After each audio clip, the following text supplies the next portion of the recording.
Loaded out. Every club, every day. The Global Sports Podcast Network.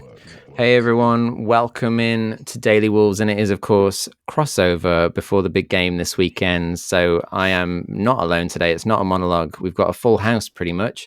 With me in the home dugout is Nathan, as always, from Daily Wolves. Hey Nath. Hi Chris. Hi everyone. Welcome in Joe and Finn.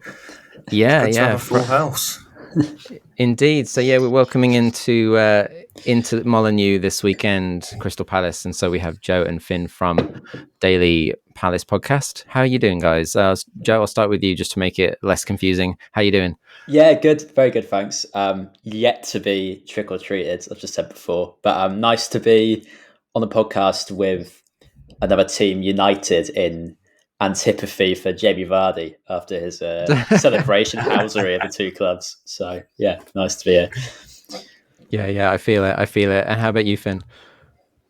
I'm all good. It just made me realise, because obviously, it's Halloween, and I thought of all like the stadiums in the Premier League, I think Wolves' stadium is probably the best for Halloween, in a sense. I always remember you guys have like the pyrotechnics, which always makes you go, "Ooh!"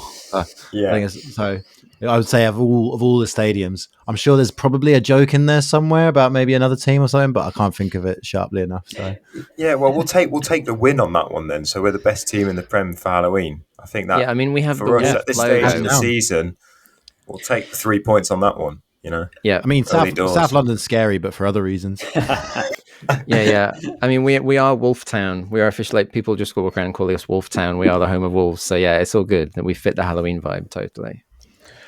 Wow. Okay, yeah. So, loads to get through in the time that we have with us all in the dugout. So, if I start on hosting duties, saying, obviously, welcome in, guys.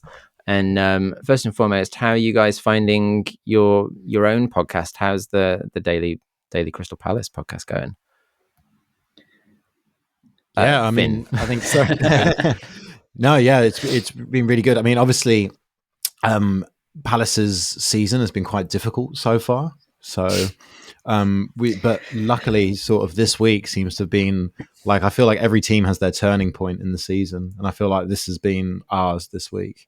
So it's quite nice. I think we've been saying on the pod quite a lot that it's like, and I've sort of picked this up a little bit with Wolves as well. Actually, from all the games that I've seen with Wolves, where it's like there's definitely quality in the squads, but it's almost like it's close to being like really, really good, but just like slightly short, and just silly little errors and mistakes that have just been quite costly, I feel, for both teams. But because I was even just looking now at the Wolves squad, and it's like some really good players in that team, and be interesting, I think, when they come up against each other on Saturday, how the teams line up. But yeah, in terms of the pod, yeah, we're having a great time. Just apart from Wale, who's actually a Liverpool fan and is having to, and Joe as well, Joe, I'm sure he'll explain in a sec, who's an Oxford fan, and they're having to pain their way through this season so far with Palace, but they've been excellent additions to the team and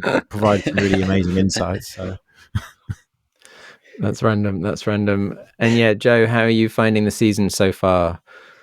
I find the season so far to be draining, I would say, but it's picked up so far this year. As Finn says, with Palace, the metaphor I've been using is the old one of it had felt, so until last weekend, like boiling a frog by just turning the temperature up slowly, so it doesn't hop out the pot. Because it's every game you go, it's fine. A few things haven't really clicked. You can still see the plan and the quality, but that just kept on replicating itself week after week until found themselves 8 games in without a win.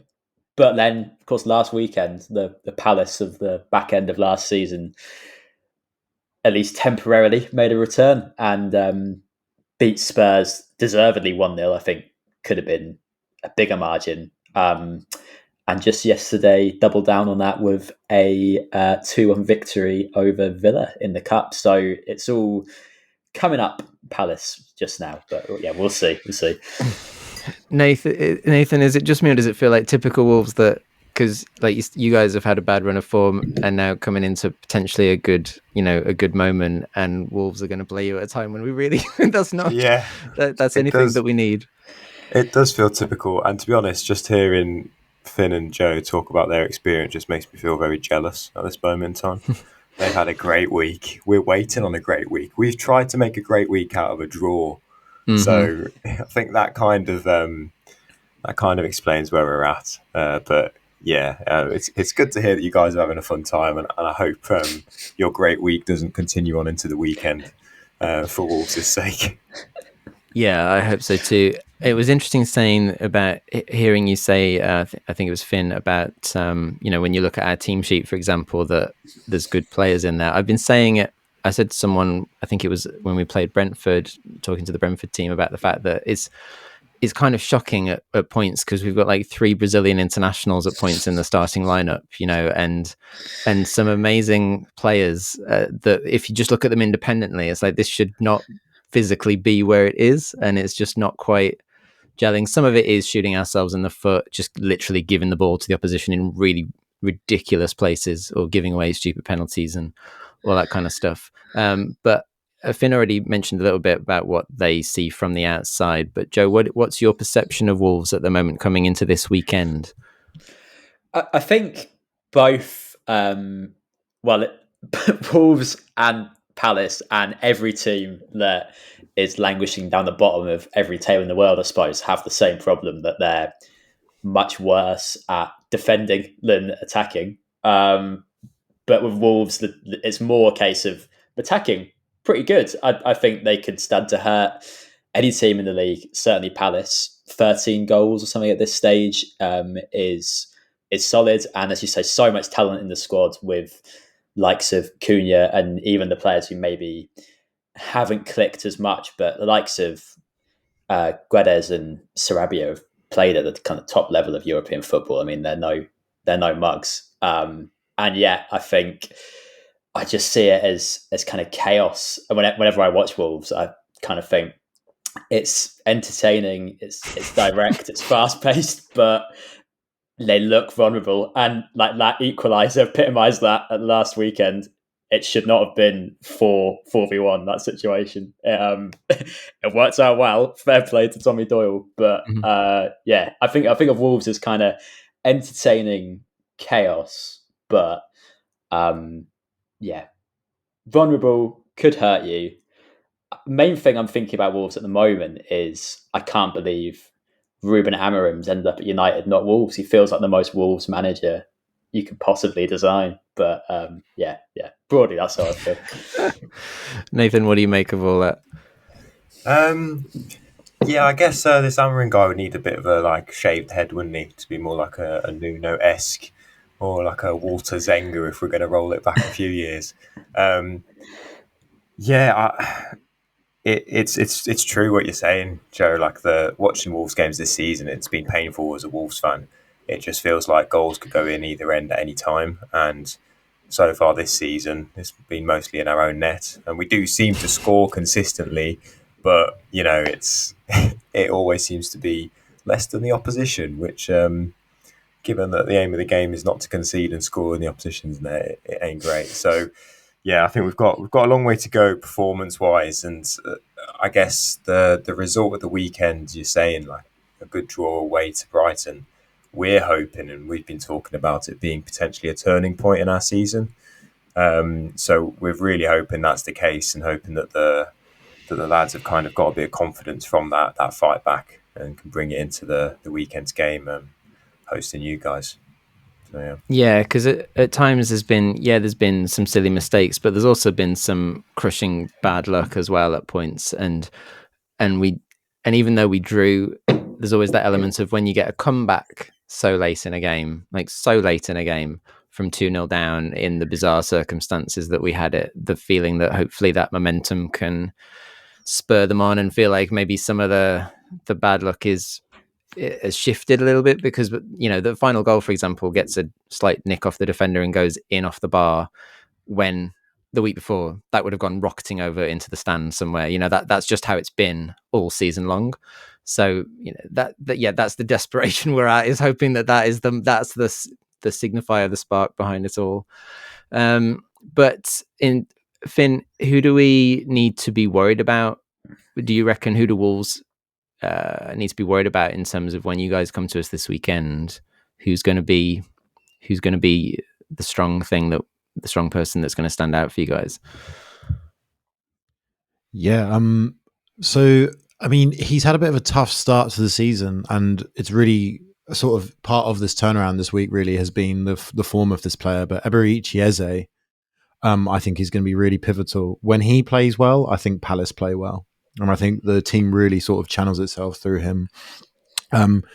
He sort of is very good at taking the ball in the center of the pitch and then and moving it forward and bringing it up. And I think he's been really unlucky in terms of his finishing so far this year. He's had like some potential like goals of the season ruled out and had loads of like shots from outside the box, which have produced like world-class saves from keepers and stuff. So it will be interesting to see. Obviously, Sam Johnston joined you guys in the summer, and it will be interesting to see if, in terms of the lineup for Wolves, if they go for Jose Sarr or Sam Johnston in goal. Just because I think Jose Sarr is a very good keeper as well, but obviously at the weekend, it's sort of one of Brighton's goals was from his distribution. So it would be interesting to see if they go for Jose Sarr or Sam Johnston in goal. In terms of Palace players to sort of really threaten as well, we had a cup game last night against Aston Villa, and one of the main reasons we won that game was Daniel Munoz on the right hand side. Again, he's had a fairly slow start to the season, but within the last couple of fixtures, he's really sort of come back into good form. And I mean, the guy just doesn't stop running. It's kind of, it's kind of astounding. Like he just bombs it up and down that right hand side. And I know both teams like to set up in a pretty similar formation. They like to have three at the back with wing backs and then quite a few midfielders and then usually a target man up top. It'd be interesting to see if both teams keep that formation for this game. I imagine they probably will, to try and sort of cancel each other's out in terms of certain areas of the pitch. But yeah, I would say definitely so. Eberichi Eze, Daniel Munoz, and yeah, Jean-Philippe Mateta, the big man himself, Joe's favorite guy in the world. Joe's planning on getting a Jean-Philippe Mateta back tattoo, I believe. He doesn't know this yet, but absolutely. but yeah, I think when he's on form, he can be really like a real handful for defenders, and he sort of likes to get himself about on the pitch and be a real nuisance, which I think is always a great attribute for a striker. Yeah, so that's in terms of Palace players. Yeah, there's loads to touch on there, and I can see for all the listeners out there, Joe was happily nodding along to so much of that, and Nathan, I know like you've probably got massive thoughts on the mention of Johnston and the formation. Before we get to that, I will just take an opportunity to remind everyone that here at Global Sports Podcast Network, we spent a lot of time selecting our delivery platform. Zencastr came out the clear winner with 4K video recording from your phone and AI editing that automatically removes all those ums and ahs. It's super easy, or not as easy as for me to speak, clearly, to start a podcast that sounds great and is delivered efficiently. If you're ready to tell your story, check out the link in the show description to learn more about Zencastr. So first off, as your guests, I'll jump to Joe and say, Joe, you were nodding along, so I take it you agree pretty much with everything that Finn mentioned there? Pretty much, yeah. I think the as you say, the formations will be an interesting factor.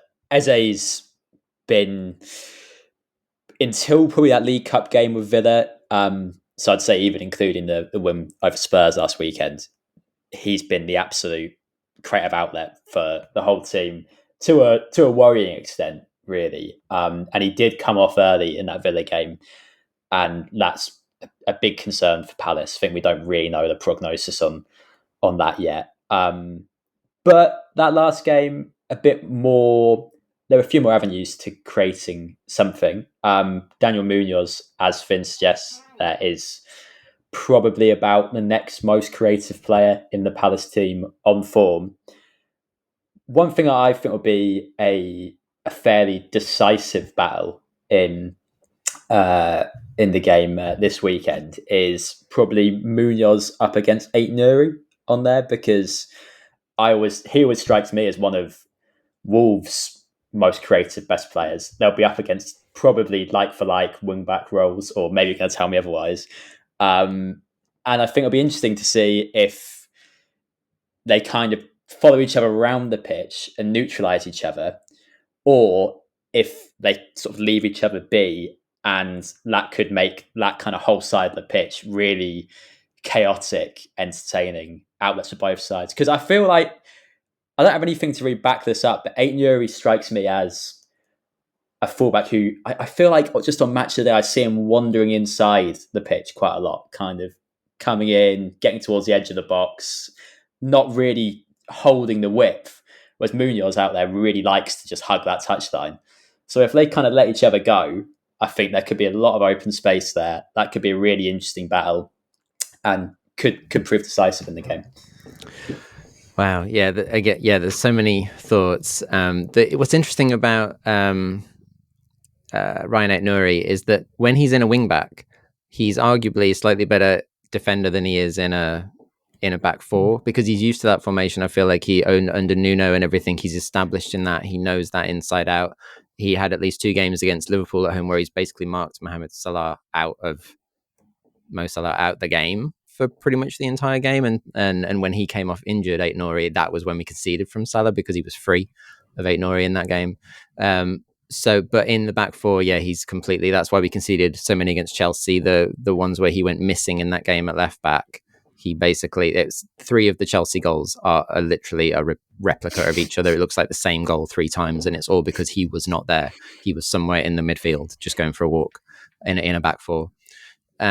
Nathan, what do you make of all that? Because I've got my thoughts pinging around my head on the formation stuff. Do you agree with? Firstly, with what I mentioned. I agree with what you mentioned. I mean, Aït-Nouri is brilliant going forwards, and he's got this like creative talent that you don't see very often in fullbacks. I mean, he can just come up with stuff that's just unbelievable. But then at the same time, he can be a bit of like, there's a maverick attitude to what he does, where sometimes he's just not in position. And as Chris was saying, we concede, 4 within the space of, 15, 20 minutes, or 3 within 15, 20 minutes. It was insane. So it would definitely be an interesting battle. But I think on the formation one, we've spoken at length on our podcast about wanting to, have that 5 at the back to be solid, because this season we've conceded so many goals. We want to have a 5, and the difficulty that Gary O'Neill has there is that we've only got 3 fit senior centre halves at the minute, which is again down to sort of summer recruitment and an injury with Mosquera being out for the season now. So it will be interesting to see how those formations match up. And if they do, which I would tend to agree, I think it will be sort of like for like. Chris is shaking his head for the listeners out there. He doesn't believe it will be. No, we'll come on to that. I think another battle around the pitch that would be really interesting is sort of the supply to Eze for Palace. It tends to always come through Wharton, who is unbelievable on the ball and unbelievable at that transition from sort of playing out from the back and getting it up to your creative players. And I'd see that Cunha against Wharton as quite an important battle in the sort of middle, sort of advanced part of the park, where Cunha is so good at running at players and potentially could cause Wharton some issues with that, but at the same time isn't as good defensively, so might not be able to cut off some of the supply that Wharton gives. But that's enough waffle from me. Chris was shaking his head severely at the idea. Vehemently, because so Gary O'Neill did pre-season completely in a back 4. Then most of the first part of the season has been as a back 4, conceding all the goals, but attacking, as you said, we've scored in every game, even when we're losing, we're still scoring goals. I mean, sometimes we've scored, what was it, like the one time, like 3 away from home, and we still lost. That just shows that it's ridiculous. But and then when his job is at risk and we come up against Manchester City, obviously doesn't want to get caned, so he switches to the back 5 because it's Man City. We do okay even in the loss, so keeps the back 5 away to Brighton, but then switches at half time to the back 4, and we go on and equalise and make it 2-2 in the dying moments, and looked a lot more dynamic in the second half because we've got the extra attacking players on. And then one of the first things, and I mentioned this earlier in the week, one of the first things he mentions in the press conference afterwards is that he regretted not going with the back four from the start. That was one of the first comments that he made, was not going with his gut and going with the back four from the start. So I think he will, having got the equaliser against Brighton, but going back to his beloved back four, I think he will, at home, wanting the win against Palace, he'll want to go gung-ho, and he will want to go immediately back to that formation. I think it's set in, count it now, it's set in the stars. And also, I'm curious, Joe and Finn, what you guys make of Johnston, because there's been a lot of discussion, you mentioned him earlier, about him coming to Wolves. Now, I would say the majority of Wolves fans, based on, the discussion that goes on social media and at the stands and everything, is that most people here feel that he is not an upgrade on Jose Sarr. He's actually at the maximum on a similar level, but many people are saying that Jose Sarr is still a better goalkeeper. And the main reason Johnston was brought in is it was expected that Jose Sarr would go in the transfer window. And when his transfer fell through, we suddenly got left with two like Premier League level goalkeepers. So, and the only reason that Sarr came back in is because Johnston picked up a slight injury, and it gave Sarr his chance, but he did amazingly against Man City, got a Man of the Match award, so had to stay in against Brighton while Johnston's still recovering. But there's, again, more speculation that the moment he's fit, Johnston will be back in the starting lineup, even though the fans want Sarr, because Johnston was signed as the new first team keeper, and that's who Gary Neal wants. So I'm curious how you guys see, if I could start with you, Joe, in terms of how you would compare them, like, and how you rate Johnston. Johnston, much like, it's kind of a toss-up with Johnston, Dean Henderson at Palace. But saying at the start of the season, it's kind of, like choosing between Hovis and Warburtons. They sort of both do the job, but they're not really kind of, there's no remarkably good or bad element of either their games. Decent shot stoppers, fine with their feet, reasonably consistent. I think Sam Johnston's like, he's a John Ruddy regen, really. He'll be absolutely fine. He's reliable. I suspect he might be more consistent than Jose Sarr, but it's easier to be consistent when your top level is not that impressive. And Sarr, at his best, is clearly a really acrobatic top level shot stopper who, in a good run of form, could win you some points with some incredible saves. Equally, I suspect this might not be fair, that in a bad run of form, he could lose you quite a lot of points with some erratic displays. So, I think it's probably not bad. He's definitely a really good fullback option. Like, as you say, he's an unremarkable Prem level goalkeeper, Sam Johnston. But I wouldn't be, I wouldn't be eager to move Jose Sarr on or force him out of the team to accommodate Johnston, certainly. So you're saying if you had the choice, who would start? Like if you were the Wolves manager and you had to start, if they're both fit, Sarr or Johnston against Palace, who are you starting? I'd look into Sarr's eyes before the game and say, am I getting the world-class shot stopper or the madman? And I'd make a call from then. I'd be rotating every week, playing with their heads, destroying their confidence. What about you, Finn? Who are you picking?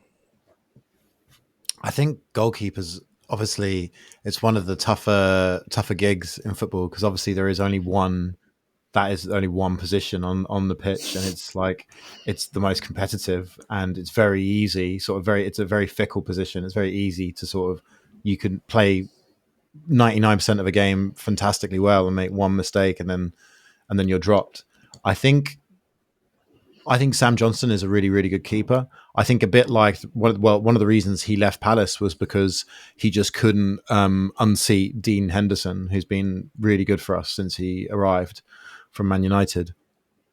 I feel like he probably is up for the battle of trying to get that jersey each week with Jose Sarr. And I think for any team, it's actually really good to have that competitive element across the pitch for all your positions. You want at least 2 or 3 players sort of competing for a spot on the team sheet, and because complacency is the worst, I would say, especially for us teams in the lower part of the table for the moment, where you want people who are really going to sort of fight for their place and And yeah, I just think they're two quite, as we've sort of, as Joe's alluded to and you said as well, like they're two different keepers in sense of style. Like one is very much a shot stopper in Jose Sarr, whereas Sam Johnston is sort of more of a traditional sort of run of the mill goalkeeper. And yeah, I think for particularly against Palace, because just because I've said we've seemed to be doing quite a lot of long shots from outside of the box and seeing, and I think that's something Oliver Glasner has told the players to do specifically, because I think we've been quite toothless at the beginning of the season and haven't been converting enough chances. So I think he's been telling players to take more long shots and long chances. So maybe in this instance, Jose Sarr would be a better option, just because I could just see, for example, Eberechi Eze trying a cheeky little dink from outside of the box, try and catch him off his line. And I think Jose Sarr would probably be better equipped than Sam Johnston. But yeah, but I think it's always good to have a bit of competition, especially with keepers. And I'm trying to think, I don't even know. We've got Matt Turner. That's it. We've got Matt Turner on loan from Nottingham Forest, who apparently did quite well last night against Aston Villa in the cup. But Joe's going, yeah. I did what you should have saved. It should have been 2-0 Palace. That's all I'll say about Matt Turner's performance. He did do some things well. But yeah, I think it was I just thought it was interesting to get the viewpoint of having a player that's crossed the into the Midlands, come back to the Midlands to see what you guys think. Nathan, I'm going to jump to you and say, before we go in like any more detail on any of the stuff for the game itself, well, I mean in terms of results and everything else like that, but who are you most worried about in terms of Palace? I think the obvious one is you're going to say Eze. Mm-hmm. I think all the noise around him last season with the form that Palace were in, and the link up that he had with obviously last season Elise and Mateta was a scary prospect. And I think that when he's in full flow and on his game, I think he's going to trouble any team in the world, really. But there are games where it can kind of pass him by. And so far this season, we've seen that a couple of times. And I think he's similar to Cunha in that respect, where he can really have that sort of like binary impact on your team. It's all positive and he kind of lifts everyone around him. But then at the same time, if he kind of has a passive game, then everyone around him might have a little bit of a lower level performance.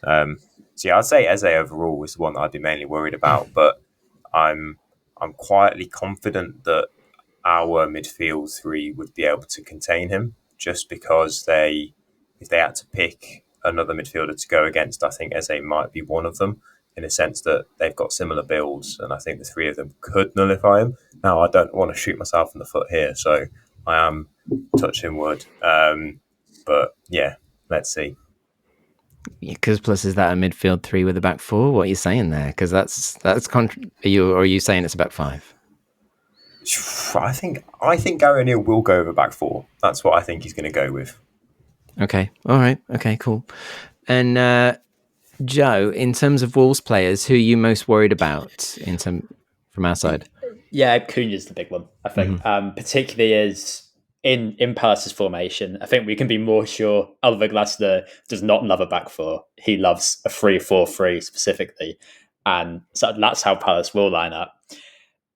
Quite often, sort of the way they press is the midfield four almost as a line push up really high. And it can be really effective and suffocating. There's worked really well in the last two games. But what we're seeing until that point this season is if it's a bit uncoordinated and wholly and you can pick your way through it, it leaves this huge hole for players in those sort of attacking midfield roles to just drive at the back three almost unprotected, basically. And I think Cunha is a player in that space who clearly does that really well, despite not really being a massively strong or fast player. He seems to have a good instinct for kind of space on the counter attack, like a bit reminiscent of an Ozil or something in that way. I think he could really hurt Palace if he's got some good runs off him carrying the ball through there. I think, yeah, he's he's the big danger. I should say, to allay some of your fears on the Palace side as well. Like it's every chance he doesn't play. I don't think Glasser's given us a proper update on his fitness after that Villa game as well. So I think it's that would definitely put your minds at rest a little bit. Nathan's crossing his fingers there. I have to say I'm doing the same. And Finn, is there any other players that you're worried about from the Wolves side besides Cunha? I mean, you guys have already mentioned them as well. Also, I have lost you in my fantasy team. But Ryan at Nori, I think we might have lost Finn. Oh, can you hear me? For the moment. What I will say is, in terms of, in the meantime, Nathan, I don't know if you're aware, because we're going into this run, Joe, of games into November, where it's like do or die for us, because we're playing you guys were playing the likes of Southampton, Bournemouth, we're playing. Yeah. Opta have called it the easiest. They've decided their fixture ticker has Wolves as the easiest run for next 8 games. Well, it had to be. We've had the toughest run for the start of the season. There's no one left. Yeah, worrying thing for Palace is they've had quite an easy run and got 6 points out of it, and now they've got the third toughest on the same metric, I think. So they'll be really eager. But where I was going with that, specifically for Nathan as well to be aware of, is that going into this Palace game, bearing in mind all the games we've got immediately after, we've got Nelson Semedo, João Gomez, and Totti all on 4 yellows. So, like, if they pick up bans like yellow cards in this first game this weekend, then for this run of games, or anywhere in that period for this run of games, we're going to lose some key players when we most need them. Just making you aware, Nathan, if you weren't aware, and everyone else out there. Do or die. Do or die. Thanks for letting me know. That's brought a thought into my head of Totti Gomez tripping someone up on the halfway line within the first 5 minutes. Yeah, and it's not a thought I wanted, but yeah, cheers for that, Chris. You're welcome. Finn, welcome back. I think we lost you. Can you hear me okay? Yeah, sorry about that. Don't know where I wandered off to.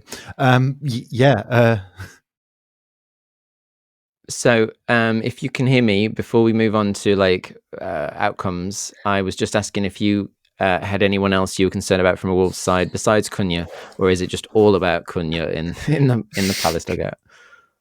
No, I mean, I was saying before you guys mentioned him, I think Ryan Aït-Nouri is really is a really good player and will be really pivotal, I think, in terms of Wolves' performance on Saturday.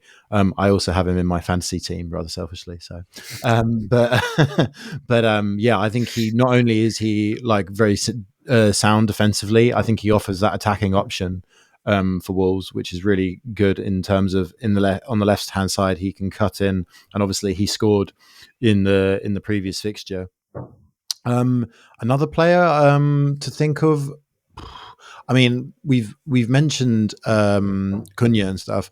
I mean, I'm curious because I haven't seen him much, because I saw him playing last year for Celta Vigo. I wanted to ask you guys very quickly, Jürgen Strand-Larsen, what has he been doing for you? Because I remember seeing him last year for Celta Vigo when I was living in Spain, and he played against Barcelona and he ran the show against them. He's like for a young guy, he's like very domineering up front, and I thought he's an excellent sort of target man. And what I just wanted to, I haven't seen him play much just because I haven't watched all of Wolves games this year, but I just wanted to ask you, how has he been so far since he's arrived? Yeah, Nathan's nodding. Do you want to take that, Nathan? Sure. He's a beautiful, beautiful man. That's what he is. I think he embodies what we've been looking for in a striker since Raul Jimenez sort of had his head injury, and then we've never really been able to replace him in that sense. A different type of striker. I think he has the potential to become like Mateta at the end of last year, when he was just scoring goals for fun and being a nuisance, and that sort of target man who can really create a lot of issues for defensives just through pure physicality, but also all the link-up play. Strand-Larsen so far this season has had a tough gig because often he's up there on his own, having to do a lot of pressing against teams, and often most of his touches on the ball are from kickoff. So actually, when he's had the chances, he's been putting away the goals, and he always seems to be on the end of things when there are crosses into the box, which doesn't happen very often. So yeah, I rate him quite highly, and I hope that he can kick on, because he is young, as you were saying, Finn, and I think he's got huge potential. So hopefully we can keep providing with opportunities to finish off those chances. Yeah, he's. I love him. He's already got a couple of assists because he does look. He also looks up. He's not just selfish. He looks for his teammates if if he's out wide, and he seems really good at getting in front of his man. Like Nathan said, when crosses do come in, even if it's just half of him or it's just his head, he somehow manages to get part of himself around the last man every time, or his shoulder or whatever it comes off. He didn't score against. Who did we play early on? Was it Arsenal? Arsenal Away, that header, when Raya diving pulled off header, an unbelievable yeah, save. beautiful diving header that Raya did a one of the saves of the day, saves of the weekend, one-handed diving save. Anyone else that probably would have gone in, and it was a glorious diving header, and that is the kind of thing that Nathan mentioned. We used to see Jimenez doing, these beautiful runs into the box and some great headers, but he looks lively and I like him, and he's strong, and he's, for a big man, he's also got a little bit of pace and he holds people off the ball well. So yeah, I really like him so far. All right. We've discussed an awful lot, and so I guess we should start to get on to what we all think how it's all going to end this weekend. And being a polite person, I should let our guests have the first word on this, I suppose. So let's go Finn first. What do you see as being the result this weekend? I'm going to go for an optimistic 2-0 to Crystal Palace. I feel like, and I reckon Daichi Kamada, just because he got a goal for us last night in the cup, I reckon he might be involved in one of those goals. That's my prediction, 2-0 Palace. Wow. Joe, you winced and then you nodded. I'm not sure what you made of that. I'm manifesting it a camera ago. I agree with half the scoreline. I'm thinking it's a ding-dong 2-2. I reckon both teams have had a big shot in the arm last weekend. They're going to come out fired up. I think Palace can hurt that Wolves backline by pressing high, and equally, I think Wolves can hurt Palace by sort of breaking quickly, and I have got sort of one of the most counter-attack goals in the league this season, clearly part of the Arsenal. So I think both of them will cause each other problems, and it'll be a really exciting first half, and then they'll both settle and go, oh, actually, this is a 6-pointer. We don't want to lose this, and settle for a 2-2. So I think that's how it's going to go. Yeah, I can see that. There's a part of me that can really see it being some kind of draw. I hate to say it, but Nathan, go on. I'm going for 1-0 Wolves win, and I'm hoping it's the most boring game I ever watch. And I'm predicting that in the spirit of this week, I think Ballon Dawson's going to score a header from a corner. That's it. Wow. Yeah, I'm slightly torn myself. There's a part of me that I think it's going to go one of two ways. It'll either be a really boring kind of ground out 0-0, which actually three. I'm really bad at making decisions. So we have a terrible record against Palace. So I hate to say it could all go the wrong way for Wolves, because we do have. I feel like over recent years we don't have a great record against you guys. I haven't actually statistically checked that. Bad host, but I feel like that's what it is. But I do think there's goals in this game, because I think especially if we go with the back four that Gary O'Neill loves so much, I don't think we'll be able to necessarily cling on to a clean sheet.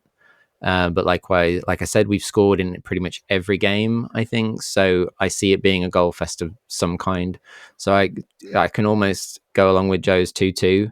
In a dream world, it'll be a 3-2 to Wolves, because like I say, it'll be a goal fest. But otherwise, I see it going Joe's way, 2-2. As much as Wolves desperately need the points, I can see it. I can see it in the stars. So many things I've seen in the stars today. All right. Before we farewell, Joe, was there anything else you wanted to mention to the either Palace or the Wolves fans, or anything going into this weekend? There are more important things in life than football. Bad message for a daily football podcast, but don't let it get you down. Take your vitamin D. It's a long winter, so don't put too much emphasis on this. Nice. I like it. Finn, any more positive words?